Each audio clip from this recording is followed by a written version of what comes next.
en Cajamarquilla, Narváez Luna, Joaquín.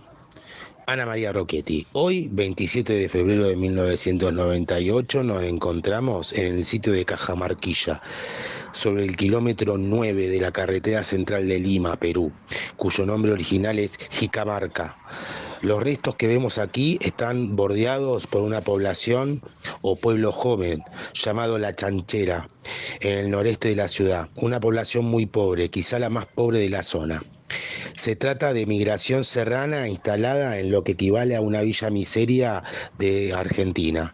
El sitio está rodeado por esta población que constituye su red social. Hay problemas de acceso por un huaico que ha llevado a una gran cantidad de lodo, rodados y bloques de piedra. Debido a esta situación, el acceso es restringido. Se puede observar a la distancia un conjunto de muros, lienzos interrumpidos por grandes bloques de adobe que se confunden con el piso de tierra del área de las ruinas. Muy a lo lejos, como trasfondo, una vegetación heterogénea de árboles de plantación. Nos acompaña Freddy Espinosa, guía del Museo de Puruchuco, quien nos comunica que este sitio ha sido excavado recientemente. Enfrentamos una huaca llamada Huaca Julio Siquiera. El conjunto que está frente a nosotros corresponde a un periodo comprendido entre los años 200 y 700 después de Cristo, donde se verifica la influencia maranga y nievería.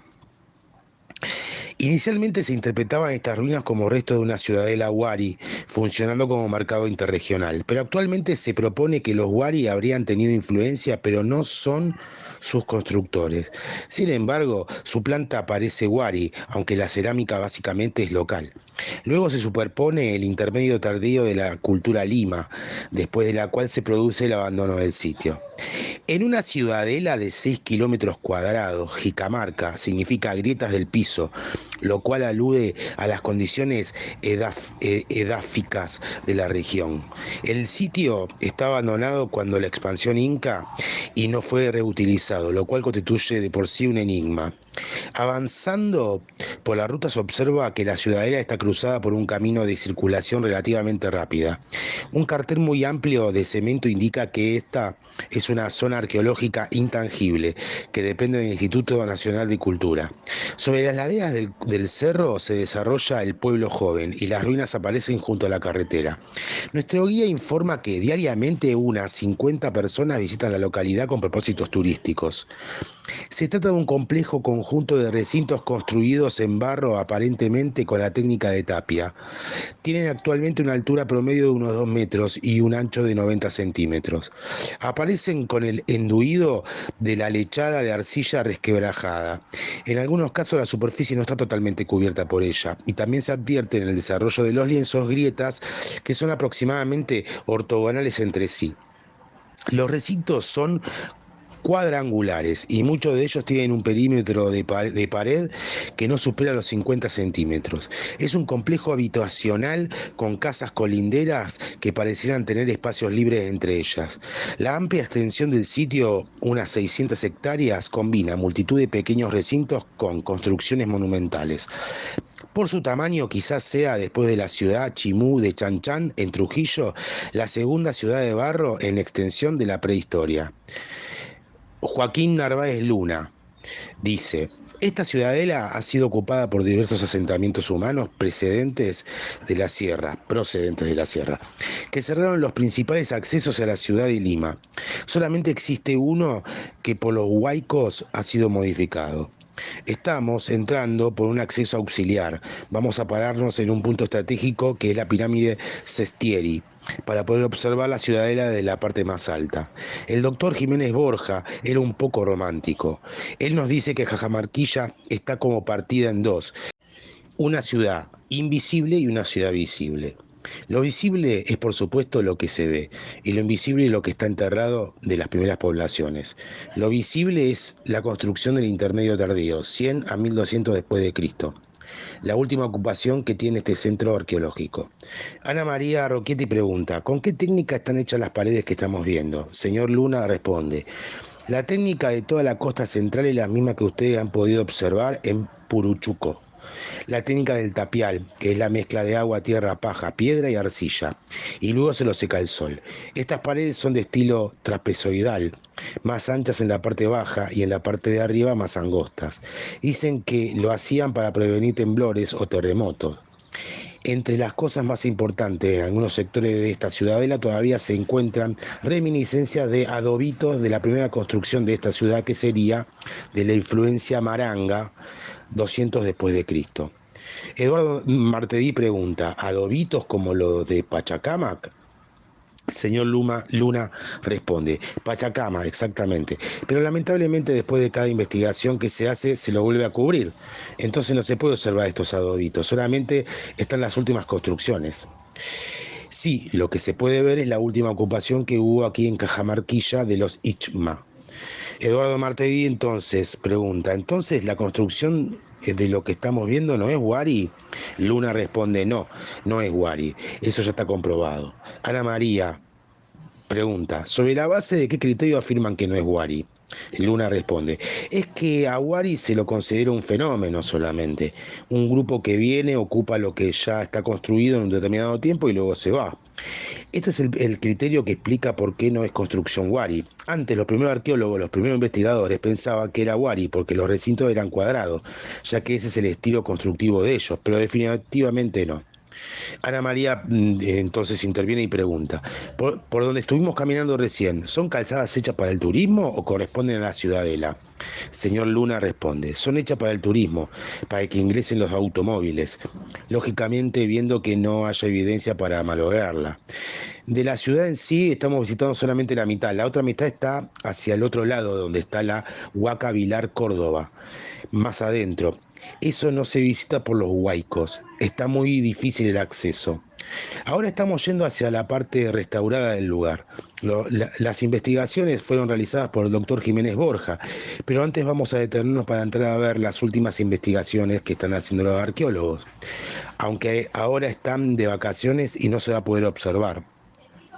Estamos en la Huaca Julio Tello, la más antigua de todas, la financiación de la refinería Nieviería que permite realizar las últimas excavaciones.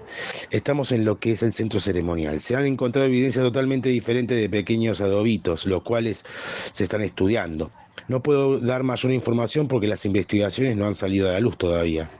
Ana María, cuando hablas de los adobitos, ¿es lo que estamos viendo abajo? El señor Luna responde que no, los adobitos son más pequeños. Ana María vuelve a repreguntar: ¿esa técnica constructiva es diferente a la que está por arriba?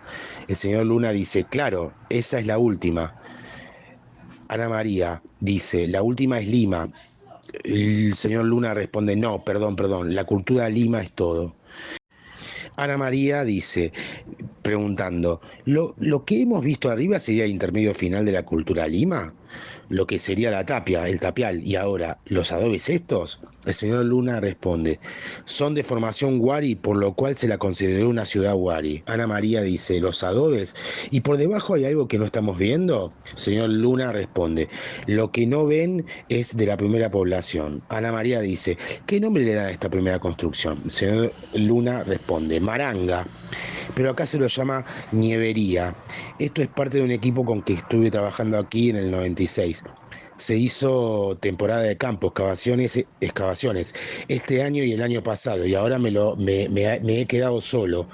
Las conclusiones a las que hemos llegado luego de analizar el material arqueológico, cerámica, textiles óseos, nos han permitido tener una perspectiva algo más precisa de lo que se tenía antes respecto del registro arqueológico de Cajamarquilla. Rebaten un poco ciertas conclusiones anteriores. El sitio es conocido, ha sido mencionado muchas veces en la bibliografía y se le considera generalmente como un sitio de Horizonte Medio, más o menos entre los años 500 a 900 después de Cristo, que se asumiría como la existencia de un gran imperio en toda esa zona de los Andes centrales denominado Huari, que tendría su asentamiento principal o capital, si lo quieren llamar así, en Huari, Ayacucho. Su expansión incluyó Cajamarca, Lambayeque por el norte, hasta el Cusco y Arequipa por el sur, paralelo a Tiahuanaco, imperio cuyo centro está en La Paz, Bolivia, y también abarcó otro amplio territorio. Entonces eran dos grandes imperios. Esa es la idea que teníamos. Sin embargo, estudios realizados por los años 60 y 65 rebatieron la idea de que hayan sido dos imperios. Eduardo Martedí pregunta, ¿qué periodización hace del sitio? Señor Luna responde, esta es la idea general que se tiene sobre Cajamarquilla. Cuando se revisa la bibliografía, se lee que Cajamarquilla era un centro comercial Wari, el imperio Wari aquí en el valle del Rímac.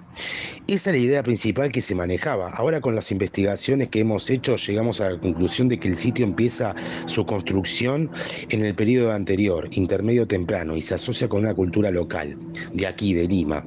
La cultura Lima, que algunos también llaman Maranga, es un asentamiento muy grande que se halla en un área amplia.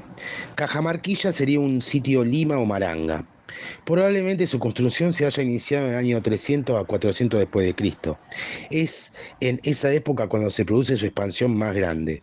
No había nada de Ayacucho, nada de Huari en ese momento.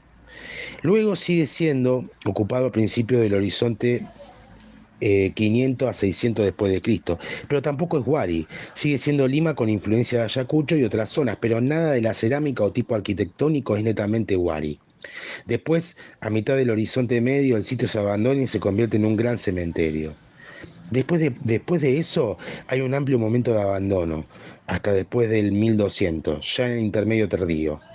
Cuando las culturas regionales comienzan a ser sometidas por el imperio Tahuantinsuyo, Cajamarquilla tiene una gran expansión urbana y se construyen una serie de edificios y se remodelan otros antiguos de la zona. Esto se relaciona a la cultura Icma, que fue un gran curacajo del Valle del Rímac. Tuvo su asentamiento principal en Pachacámac, Valle del río Lurín.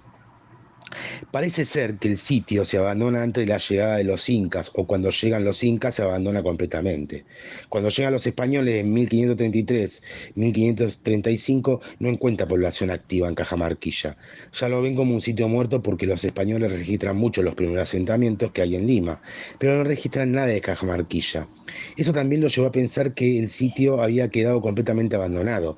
Era la idea de los indios, era la idea de los españoles, y ese abandono era de mucho tiempo atrás. Esto se ajustaba más o menos con la idea del imperio Wari, pero no parece ser que hubiera una población muy grande en aquel intermedio tardío, y después ya comenzaban las presiones políticas de mucha inestabilidad. Hay varios curascajos que se están movilizando por toda esta zona que llegan hasta el área del Rímac y hay enfrentamientos. Esta situación tan inestable puede ser que haya obligado a la gente a trasladarse a otros lugares e ir despoblando paulatinamente el sitio hasta que con la llegada de los incas se abandona definitivamente. Usted ha hecho una periodización con cronología absoluta. ¿Está basada en estratigrafía o estilos o además hay datación radiocarbónica? Luna responde, bueno, desde los años 40 se está manejando cierta cronología, sobre todo basada en la estratigrafía. Pero en los 70, por una expedición de la Universidad de Berkeley, John Rowe, Dorothy Mercer, Thompson y varios arqueólogos más empezaron a construir columnas estratigráficas en varias zonas de un sector con fechado radiocarbónico que paulatinamente han ido ordenándola. Se tiene una idea ya de fechado absoluto. Se han correlacionado los fechados absolutos con los estilos cerámicos asociados. Entonces, por ejemplo, no se encontró cerámica Lima en la época 8 y 9 de Lima. Eso ya nos ubica, si lo relacionamos con lo de Patterson, otra arqueóloga peruana que estuvo acá, hizo para el Valle Bajo, en el área de Chancay, más o menos ubica en el año 1500, o sea, un Lima muy tardío. Eduardo Martedi pregunta, ¿entonces para el sitio existe un fechado radiocarbónico? Luna responde, existen dos fechados. En los 60-70 la misión italiana dirigida por Sestieri logró algunos fechados. Eran 4 o 5. Hay una correlación cronológica, pero habría que hacer más fechados, obviamente para tener una certeza absoluta. Aquí excavaron los italianos en 1969. Dejaron al descubierto cómo era la arquitectura. Ahora nosotros lo tenemos tapado parcialmente para protegerlo. Este muro de la pirámide de Tello pertenece a las primeras construcciones de Cajamarquilla. Tello fue uno de los primeros que trabajó en Cajamarquilla. Las principales pirámides tienen los nombres de los que investigaron aquí. Más allá está la de Vilar, Córdoba, la más grande que está por allá, la otra entrada. Hacia el horizonte medio, a partir del año 600, 700, todo esto se convierte en un gran cementerio de una cultura que se llamaba Nievería. Se llama Nievería por una antigua hacienda llamada Nievería y porque por allí bajaba la nieve y bloques de hielo para Lima. Entonces los Nievería utilizan esta pirámide como cementerio y aquí están sus estructuras funerarias. Son pozos abiertos con un muro relleno y luego son recubiertas sus paredes con bloques de chapán, unidos con barro, y en el interior se le colocan los fardos y las ofrendas cerámicas. Es una cerámica muy fina y parece ser que sus principales asentamientos no están acá mismo, sino más arriba, en el Valle Medio y Alto, pero el estilo es neto Nievería. Una vez que abandona la pirámide, esto se transforma en un cementerio. Lo rellenan, lo sellan completamente y tienen las tumbas de los Nievería. Esta es la segunda, esta es la segunda etapa de ocupación que corresponde a la de abandono del sitio y su reutilización como cementerio.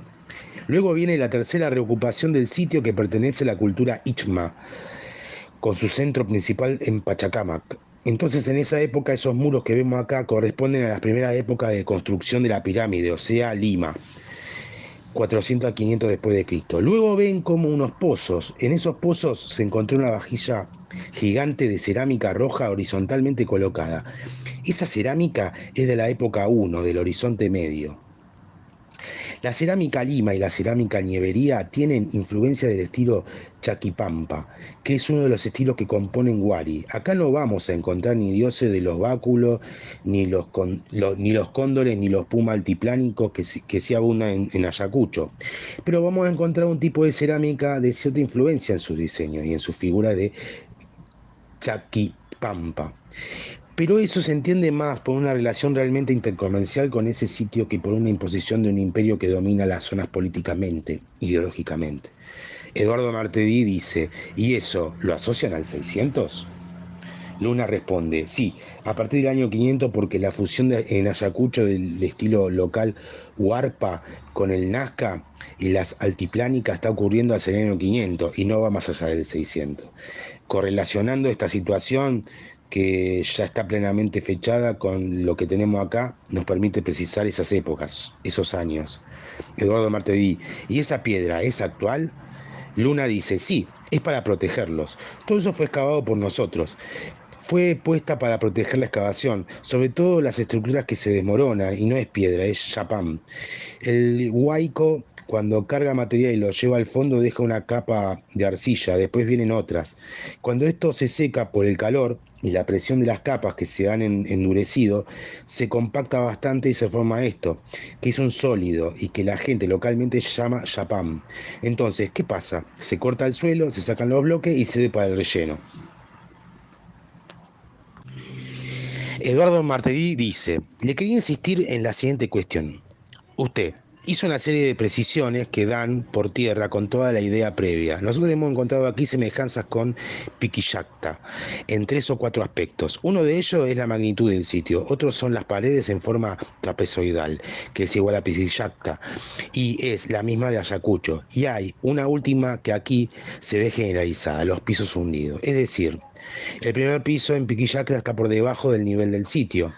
Estas 3 o 4 características indicarían un patrón constructivo similar al de Huari. Luna dice, ese es el patrón ortogonal, como le denominan. Se pensaban que había salido del mismo Ayacucho, que se había expandido por todos los Andes centrales con la expansión Huari. Pero ese patrón arquitectónico no aparece en Ayacucho ni en Huari, sino en Sierra Norte, en Trujillo y Cajamarca, en sitios como Guaracamechuco. Al margen de eso, no hay en realidad mayor similitud entre Cajamarquilla y Piquillacta. Si uno ve el plano de Piquillacta es completamente distinto a Cajamarquilla. Conste que Piquillacta es un gran recinto con calles que lo cruzan y recintos menores al interior de manera rectilínea, de modo que son cuartos rectos. Eso no ocurre en Cajamarquilla. Aquí lo que tenemos son pirámides y construcciones que se difunden hacia los costados. Y parece ser que no se planifica todo esto, a diferencia de Piquillacta, que sí se nota que el diseño ha sido un solo momento. Y si hubo remodelaciones fue sobre el diseño planificado. En Cajamarquilla no. Parece ser que el sitio va creciendo poco a poco.